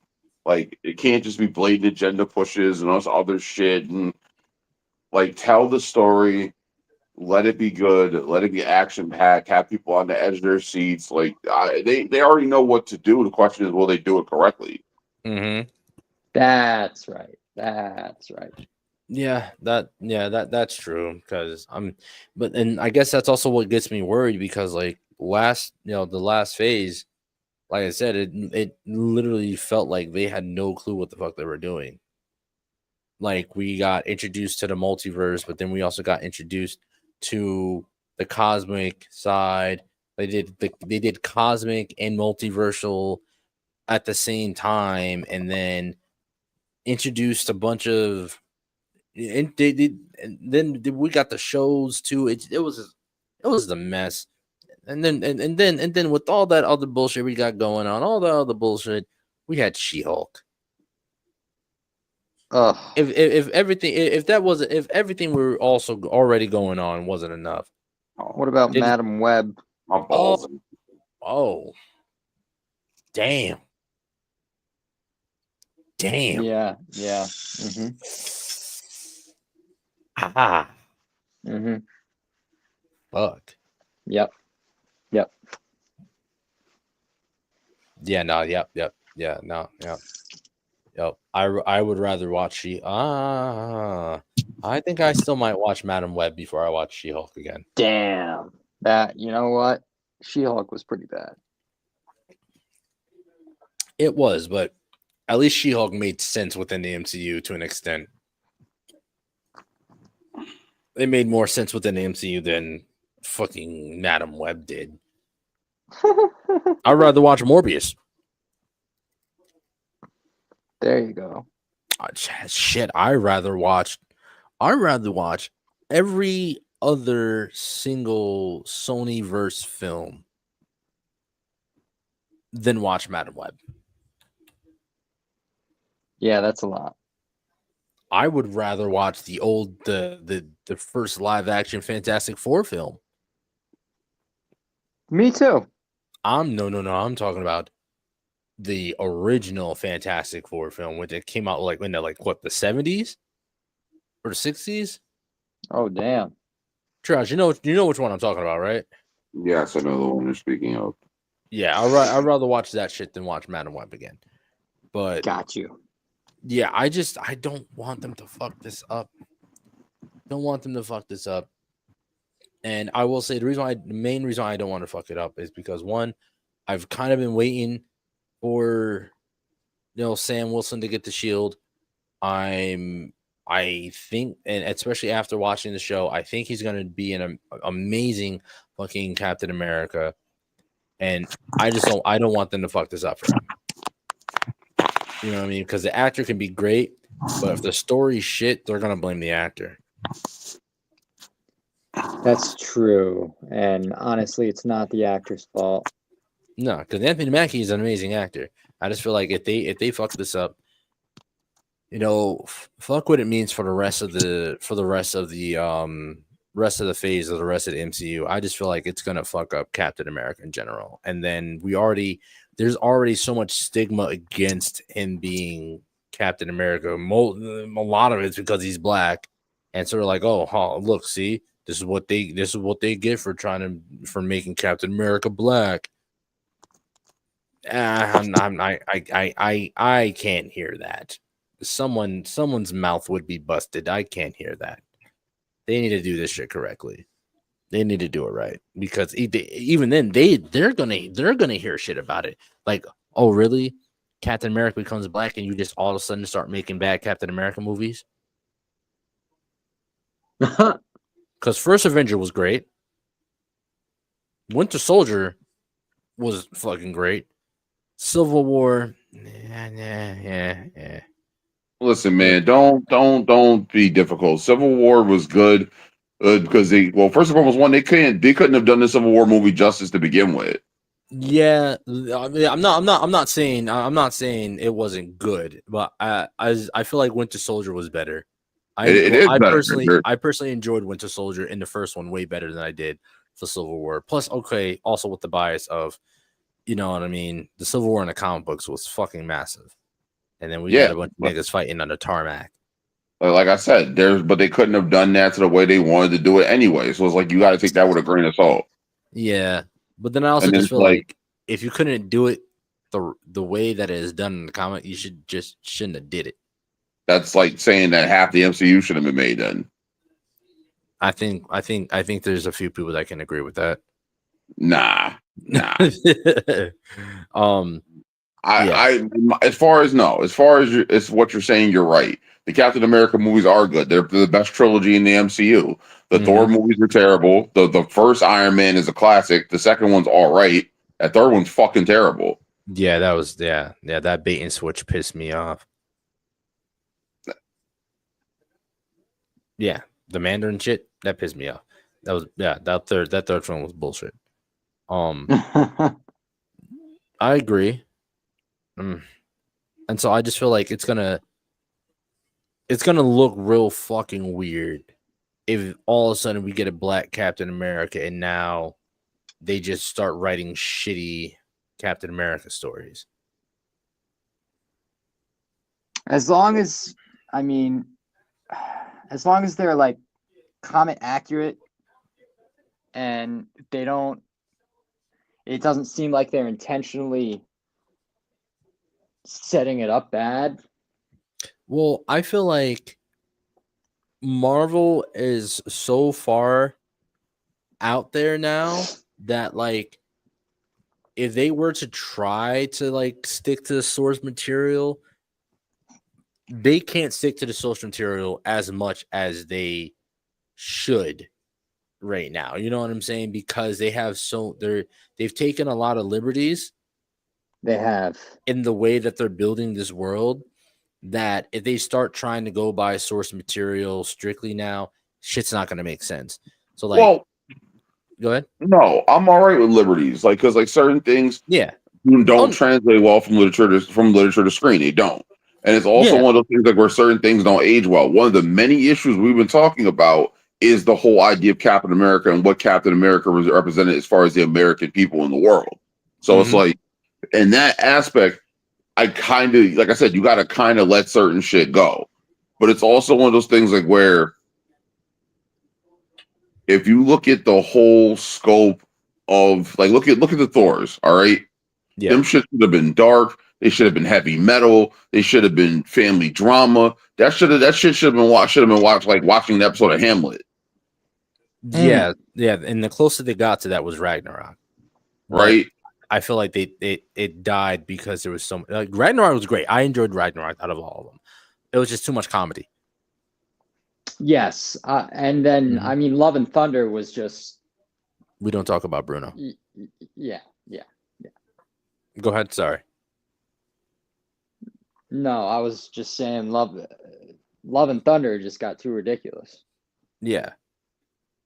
No, go ahead, Triage. No, Love and Thunder was ridiculous.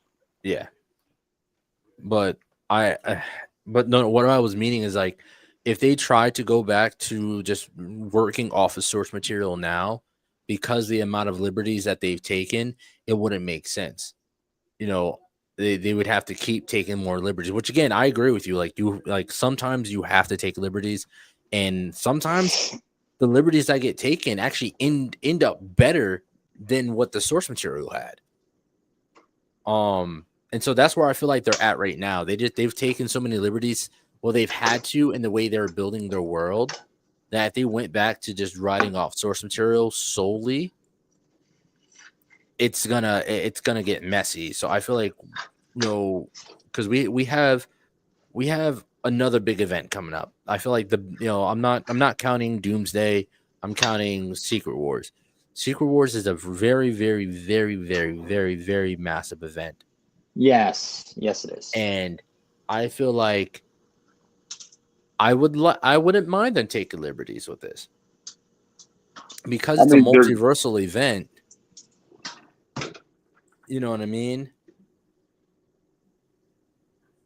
They can they have a lot of wiggle room to play around and end up coming up with some awesome stories. I feel like they have to make sure it makes sense to make sense to the source material. You know what I mean?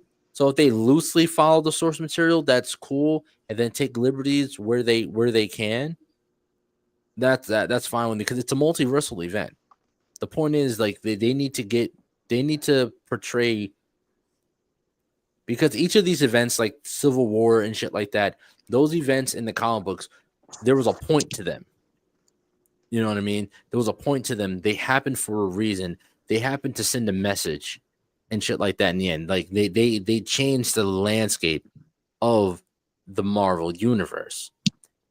Just like King in Black, that events like King in Black, they change the landscape. So it's all these events are the equivalent of what DC does with their crisis events. They do a crisis event every so often just so they can to change the landscape of their universe, and that's what a lot of these big events are. So I feel like, Secret Wars, if they they follow the point, follow it loosely, still get to the point in the end, and what the Secret Wars storyline was meant to do, I'm fine with that. And then take all those fun ass liberties in there. Give us, we get Robbie Reyes, we get Johnny Blaze, we get, played by the original actors that are playing them. We get to see, hell, it'll be fun for Nicolas Cage. He'll be able to play Johnny Blaze and Spider Noir, which that show is still coming out on Amazon, so I'm interested in that. But and then within that we see Peter get his black suit, because that's how it happens in the comic books. There's still, as long as they keep like key points in there, take all the liberties, because it's gonna be fun. It's gonna be a fucking fun event. At this point, just start throwing darts at the wall, and you start fucking bringing people back. You know what I mean? Because we already have the incursion. What the fuck's going on with the incursion situation? That's true too. They haven't touched back on what's going on with the incursion situation. And last time I checked, the incursion situation was a mystical event. Also, the fact, like, they left off in Eternals that Earth is to be judged. Yeah. Where the fuck's the trial at? I don't see no Judge Judy.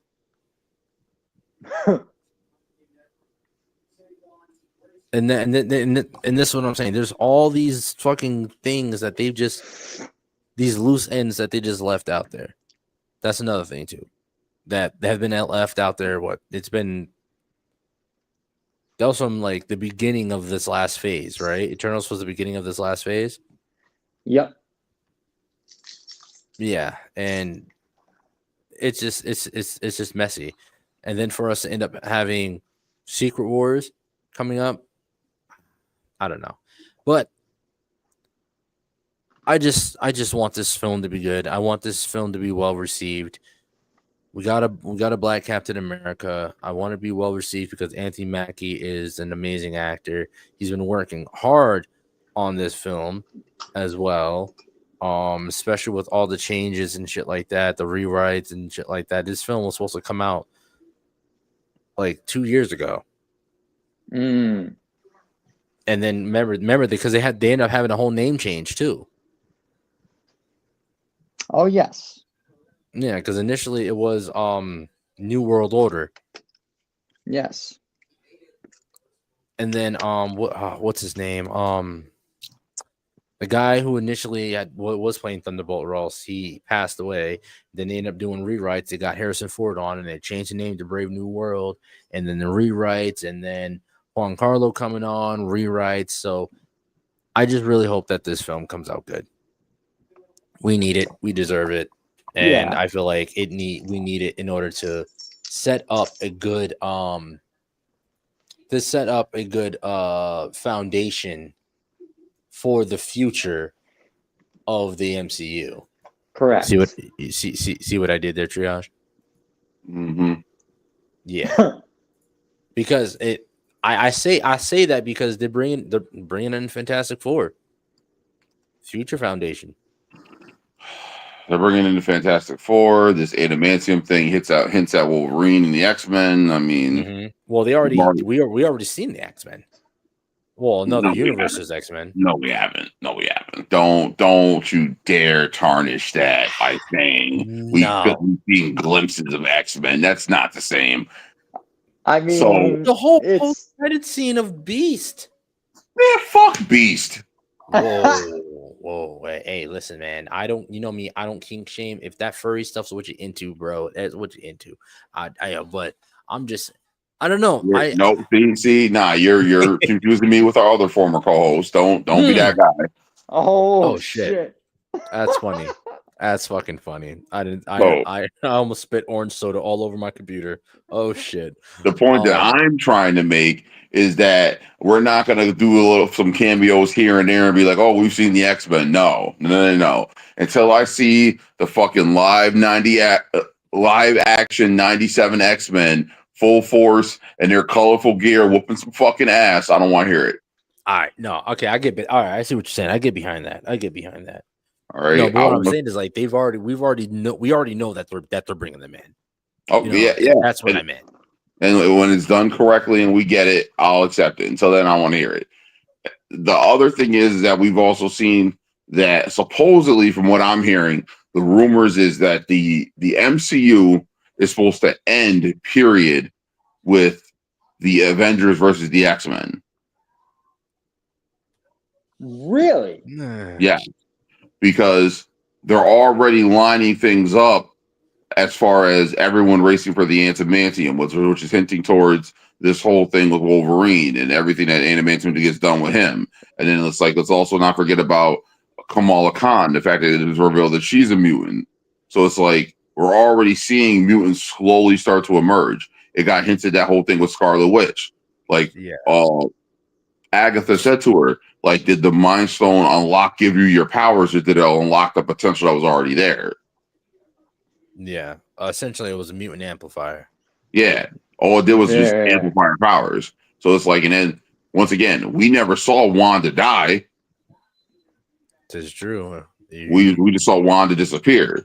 So it's we know the rules. If there's no body, they're not dead. Don't see a body. Just like Fast and Furious, man. Mm-hmm. Just because they're dead doesn't mean that they're dead. Very true. I'm just saying, especially when you're dealing with something that has multiversal, capabilities. Again, as we already know, the Fantastic Four they're in a completely different universe. They're in a completely different universe than the main MCU.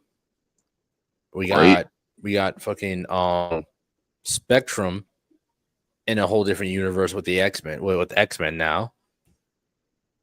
Monica, for those who don't know who I'm talking, Monica, she's in a whole different universe now. So I feel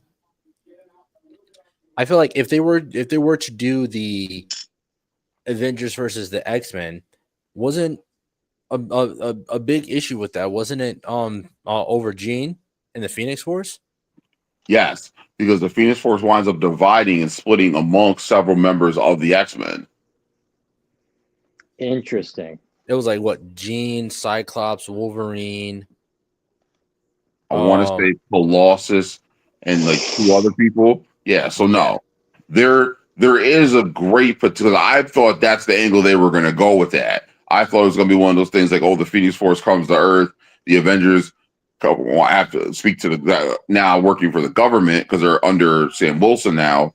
Like, oh, well, we have to do something about this. Well, what do we do? And and it's like, and then it's like, because that's actually what that event is actually what led to Storm and T'Challa getting divorced. Mm-hmm. Yep. So it's like the potential's there. If anything, I think they should do that in reverse and have it be so it's like we see T'Challa as in T'Challa the second, and now he's now king of Wakanda, and then we see Storm maybe join with him as sort of like a peace treaty type thing. Yeah, that would be interesting. That would be very clever. Mm-hmm. I mean, my only problem with that is like when it comes to T'Challa Jr., they're gonna have to. I mean, granted, we do have quite a few years before we get to that, but I still feel like by that time, you know, the like the age wise is not gonna make sense. They would have to do a time jump, a time skip. Well, that's a given. I'm not surprised by that at all. I assume that's what they were going to do in the first place because everyone keeps seeing, from what I keep seeing all over the place, everyone wants Aldous Hodge to play him. Yeah, I was seeing that. I'm down with that 100%. Or if he doesn't play T'Challa Jr., a multiversal T'Challa, like if they kind of did like with the incursions and shit, and everybody gets melded into one Earth. Like now we have a new T'Challa, you know, but he's always been the MCU T'Challa. You know what I mean? Like they'll be like, you know, he doesn't look like our T'Challa, but he has all his memories. Yeah. Yep. Yeah, that would be Because like, what's the point of having fucking multiversal capabilities if you're not gonna use it? Would you fucking use it to bring Robert Downey Jr. back? That was a cash grab. That was the whole thing because of Jonathan Majors and him getting. I'm not gonna say him getting in trouble. Him having allegations made against him, and then that's another thing too. Is they're all in talks about bringing him back now. Yeah, I saw that shit too. I'm like, what the fuck? You know what I just thought of? What if they could literally do anything they wanted? Because what if they use Loki as the time god and he chooses different timelines? Oh, like, he starts plucking people from different timelines. Like like what if there's a scenario where he chooses timelines for these different people to follow, and then they all meet up, and that's how all this happens. Well, that's what Uatu did in What If. Oh, are we all caught up on What If? Yes. That shit was pretty fucking dope. Right? If you say so. I thought it was dope. Listen, we're not gonna talk about the fucking the bestiality with the bird child. We're not. Oh, that was fucking hilarious. We're not going to talk about why Peggy Carter is this fucking mystical force in the middle of the Watchers fetish verse. We're not fetish verse. Yes. The Watcher has a fetish. You can't tell me he doesn't. And then we're also not going to speak ever about how we were fucking cheated out of the episode of how Storm wanted to be able to wield the Mjolnir. We're not. No. Oh yeah. We definitely should have saw her get Mjolnir. There should have been what if Storm became the God of Thunder or Goddess of Thunder. That's what it should have been. Yeah, we got cheated. I mean, imagine how powerful. Imagine what we would see. We don't have to. She was wielding Mjolnir. She was like a strong made character in What If. She was a part of the multiversal Avengers. No, I know that, but I'm saying within there. Within that episode. Yeah. But I just feel like we get. I mean, the idea that you had, Jay, of Loki like plucking people out from XYZ, all their different universe and shit like that, and doing all that. Like, I mean, like, but they already did that with multiverse. They already had the multiversal Avengers, essentially, and why that that team ends up changing multiple times, and then at the end it was just messy. I feel like We'll talk about that another time. But I don't know. I just don't. I like that idea. I think that would be really cool because doesn't it? What the hell is that storyline from the '90s Spider-Man where with the Beyonder? Yeah, that was Secret Wars. No, Secret Wars. Yeah, that was Secret Wars. Yeah, that's literally what happens. He gets to pick Spider-Man. He literally picks his team. He sees who he has to go up against. He's like, hold on. All right, Dr. Doom. All right, let me get the Fantastic Four. Oh wait, we got this person. All right, let me get this person because I know they fought this villain before, and let me get this person because I know they fought this villain before. You know, he was able to build his own team. What is it? What's it called? Battle? It's not Battle World, right? Is it Battle World, or am I thinking of DC? God World. damn! I do not know. Third quarter is at 2 minutes and 40 seconds, and the Eagles are up 33-0. Oh my Jeez. God! That game's over. That game is fucking over. In the third, man, listen, I don't know. It's still gonna be some BS. Yo, imagine all the bets, yo. There's still time. There's still time for BS. Still time for BS. Nigga, they have to score what? 6 times? I don't know. But with that being said, that has been the Super Breakdown. Tune in next week. Who's it next week? Victor Stone. Victor Stone. Cyborg. All right. Oh, that's gonna be fun. Wait, have we? We haven't talked about Cyborg, have we? We have not. No, we haven't. Okay. All right. Bet next week, Victor Stone, also known as the Cyborg. We will catch you guys next week for another episode of the Super Breakdown. And until next time, always remember, fuck prep time. Fuck prep time. Fuck the prep time.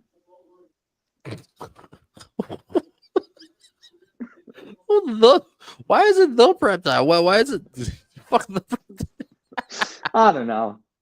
We'll see you guys next week as we continue our Black History Month. Peace.